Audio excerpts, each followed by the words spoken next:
नमस्कार बंधुरा सर्वाणी रान्नाघरे आबारो चले एसेछि नतून एक रेसिपि निये। और आज के आमी निये एसेछि दारुण टेस्टी और हेल्दी एक टिफिन रेसिपि, जेटा आपनारा सकालेर ब्रेकफास्टे किंबा राते डिनारेर जोन्नो बानिये निते पारेन। ताछाड़ा बाच्चार स्कूल और अफिस टिफिनेও बानिये दिते पारेन। खेते एतटाई सुस्वादु होबे जे सबारই भीषण पछंद होबे। ताछाड़ा जेदिन रुटी सब्जी बानाते इच्छा होबे ना सेदिन किन्तु आपनारा এই রেসিপিটা खूब सहजे बानिये निते पारेन। छोटो थेके बड़ो सबारই भीषण भालो लागबे आजकेर এই রেসিপিটা। ताहले चलुन बंधुरा देखे निन आजके आमी किभाबे এই हेल्दी टेस्टी टिफिनटा बानिये निलाम। सम्पूर्ण भिडियोटा देखार अनुरोध रइल। आजके रेसिपि भालो लागले एकटा लाइक देबेन, सेई संगे यदि नतुन बंधुरा एसे थाकेन अवश्यई आमार चैनलटिके सबस्क्राइब करे आमार पाशे थाकार अनुरोध रइल। आजकेर टिफिनटा होबे भीषणই हेल्दी एकटा टिफिन, सेई जोन्नो एखाने टिफिनेर जोन्नो नियेछि एक बाटी ओट्स। एखाने आमी आमार प्रयोजन अनुयायी एक बाटी ओट्स नियेछि। आपनारा आपनादेर प्रयोजन अनुयायी এই ওটসের পরিমাণটা বাড়িয়ে কমিয়ে নেবেন। এখন আমি এর মধ্যে দিয়ে দেব এক বাটি গরম জল। আমি যে বাটি মেপে ওটস নিয়েছিলাম সেই বাটির মাপেই এক বাটি গরম জল দিয়েছি। গরম জল দিয়ে এখন ওটসের সঙ্গে খুব ভালোভাবে মিশিয়ে নিতে হবে। এইভাবে মিশিয়ে নিয়ে আমি এটাকে এখন রেস্টে রেখে দেব 10 মিনিট। ততক্ষণে গরম জলের মধ্যে ওটসটা ভিজে নরম হয়ে যাবে। এটাকে এখন আমি ঢাকা চাপা দিয়ে রেখে দিচ্ছি। সেই ফাঁকে আমি একটা পুর বানিয়ে নেব। পুর তৈরি করার জন্য কড়াইয়ের মধ্যে দিয়ে দিলাম 1 চামচ রিফাইন্ড তেল। তেলের মধ্যে এখন দিয়ে দিলাম ছোটো চামচের 1 চামচ গোটা জিরে। আর দিলাম এখানে কারি পাতা। আমি 5-6টার মতো কারি পাতা ছোটো ছোটো করে কুচি করে কেটে নিয়েছি। এখানে জিরে আর কারি পাতাটা সুন্দর করে ভেজে নিতে হবে। গোটা জিরে আর কারি পাতাটা ভাজা হয়ে গেলে ওর মধ্যে দিয়ে দিলাম 1 চামচ গ্রেট করে নেওয়া রসুন। রসুনটাকেও একসঙ্গে ভেজে নিতে হবে। কিছুক্ষণ ভেজে নেওয়ার পর এর মধ্যে এখন দিয়ে দেবো কেটে রাখা পেঁয়াজ। এখানে আমি একটা বড় সাইজের পেঁয়াজ কুচি করে কেটে নিয়েছি। আর দিয়ে দিলাম 2টো কুচানো কাঁচা লঙ্কা। সব কিছু একটু নাড়াচাড়া করে ভেজে নিতে হবে। কিছুক্ষণ নাড়াচাড়া করে ভেজে নেওয়ার পর এর মধ্যে এখন দিয়ে দেবো গ্রেট করে নেওয়া সামান্য গাজর। আমি ছোটো গ্রেটারে এই গাজরটাকে গ্রেট করে নিয়েছি। সেই সঙ্গে দিয়ে দিলাম অল্প একটু কুচানো টমেটো। সব কিছু আবার আমি ভালো করে নাড়াচাড়া করে এখন ভেজে নেব একটু সময় নিয়ে। কেননা এখানে গাজর দেওয়া রয়েছে, এই গাজরটা সেদ্ধ হওয়া পর্যন্ত এইভাবে গ্যাসের ফ্লেমটাকে কমিয়ে আমি নাড়াচাড়া করে সব কিছু ভেজে নেব।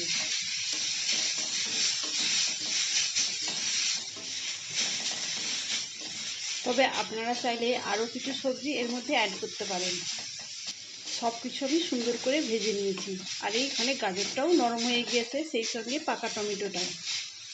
এখন আমি এর মধ্যে দেব অল্প একটু হলুদের গুঁড়ো।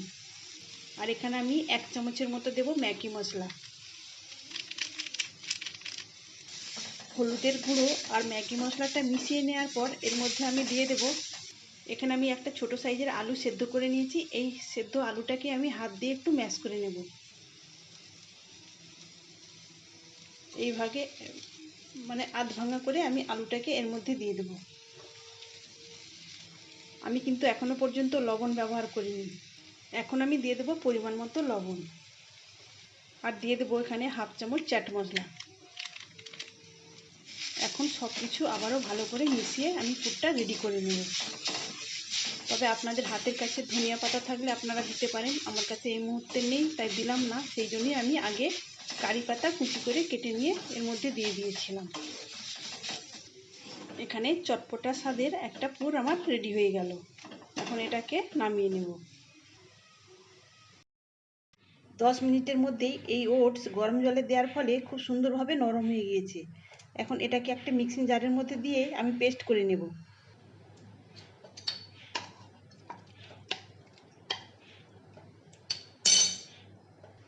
আর দিয়ে দেব পরিমাণ মতো লবণ।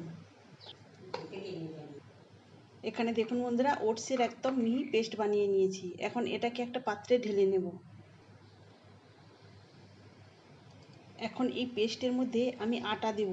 ঠিক যতটা পরিমাণে আটা লাগবে ততটাই দিতে হবে। এটা রুটি পরোটা তৈরি করার জন্য যেভাবে মাখা হয় সেই মতো একটা ডো বানিয়ে নিতে হবে। এখানে আটা দেওয়ার জন্য আবারও আমি আটার পরিমাপ অনুযায়ী লবণ দিয়ে দিলাম। এবার প্রথমে একটা চামচের সাহায্যে মেখে নেব, তারপরে হাত দিয়ে খুব ভালোভাবে একটা ডো বানিয়ে নেব।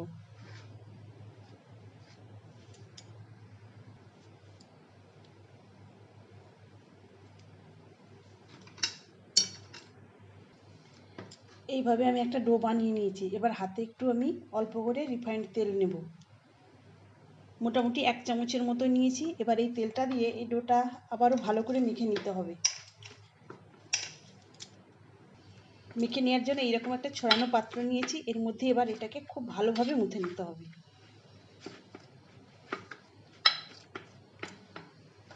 তেল দিয়ে খুব সুন্দর করে মেখে নিয়েছি। এখন এই ডোটা থেকে আমি লেচি কেটে নেব, তবে লেচিগুলো খুব বড় বা খুব ছোট হবে না, মিডিয়াম সাইজের আমি লেচিগুলো কেটে নেব। তো দেখুন বন্ধুরা, এইভাবে আমি একটা কেটে নিয়েছি, বাকিগুলো একই রকমভাবে আমি কেটে নেব। সবগুলো লেচি কেটে নিয়েছি। এবার প্রত্যেকটা লেচি গোল করে নেব। প্রত্যেকটা লেচি গোল করে নেওয়ার পর একটা লেচি হাতে তুলে নিয়েছি। এবার এটাকে একটা বাটির মতো করে তৈরি করে নেব।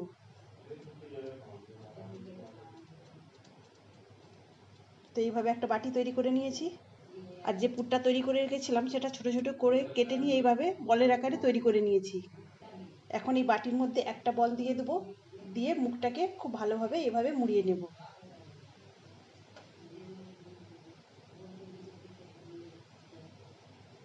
তো এইভাবে একটা মুখ মুড়িয়ে নিয়েছি, নিয়ে এবার এটাকে আবার গোল করে নেব। একই রকমভাবে সবগুলোই পুর ভরে নেব।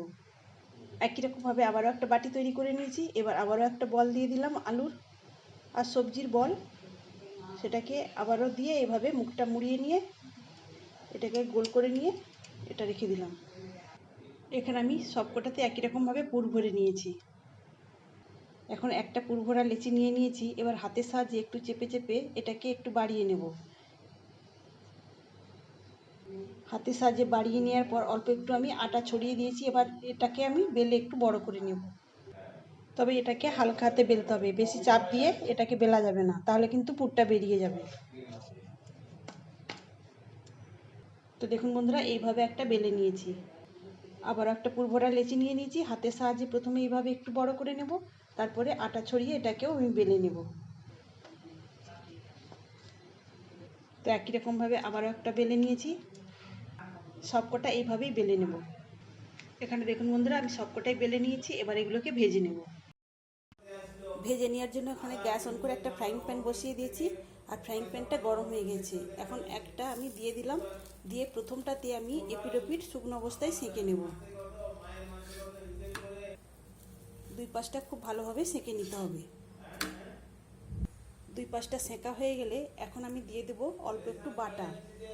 যেহেতু আজকে আমি হেলদি টেস্টি রেসিপি বানাবো, সেই জন্য এখানে আমি তেল দিলাম না, অল্প একটু বাটার দিয়েছি। এই বাটার দিয়ে আমি দুই পাশটা খুব ভালোভাবে ভেজে নেব।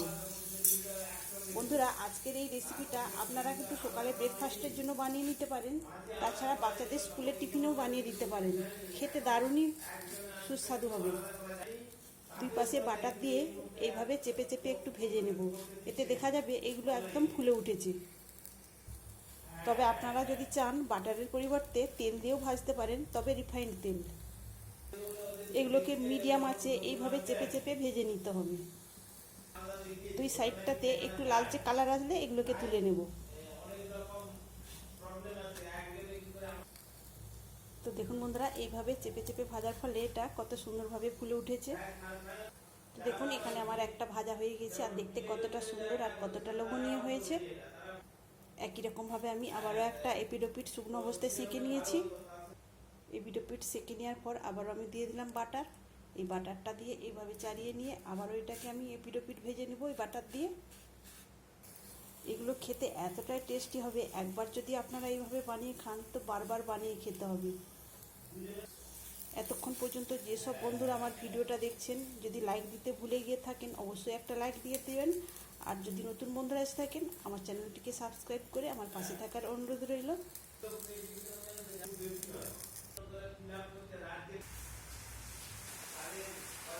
যেদিন আলাদা করে রুটি তরকারি খেতে ভালো লাগবে না, সেদিন কিন্তু আপনারা এরকম একটি রেসিপি বানিয়ে নিতে পারেন।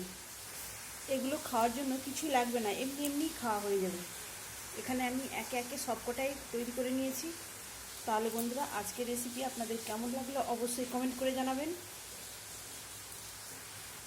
আজকের মতো আসি, আবার আসবো অন্য কোনো ভিডিও নিয়ে। সবাই ভালো থাকবেন, সুস্থ থাকবেন। ধন্যবাদ।